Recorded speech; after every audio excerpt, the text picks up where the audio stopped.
O vídeo tá subindo pra internet. Você vai ficar muito zangado? Como assim, cara? Cancela rápido. A Jennifer não pode ver isso. Vai ser desmoralizante pro Enzo. Mais do que ter vocês como animais de estimação. Deve ser interessante.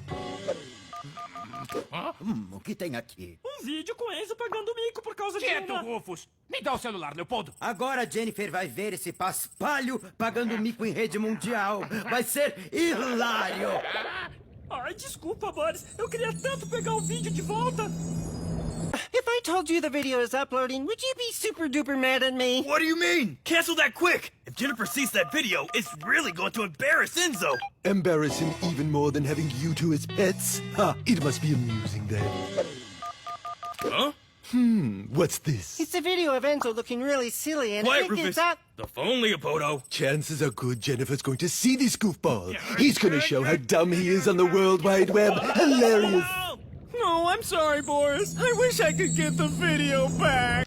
ဗီဒီယိုအင်တာနက်ပေါ်တင်မိတယ်ပြောရင်မင်းကတော့အရန်စိတ်ဆိုးမလား မင်းဘာကိုပြောချင်တယ်တငယ်ကြီးအမြင်ပြန်ပြက်လာဂျန်နီဖာအဲ့ဗီဒီယိုကိုတွေ့ရင်အန်ဆိုတကယ်အဆက်ကွဲရမှာ သူရှာရတဲ့မင်းတို့နှစ်ကောင်မွေးထားတာပို့ပြီးတော့ရှက်ရမှာကွာအဲ့ဒါဆိုပြောဖို့ကောင်းပါပဲ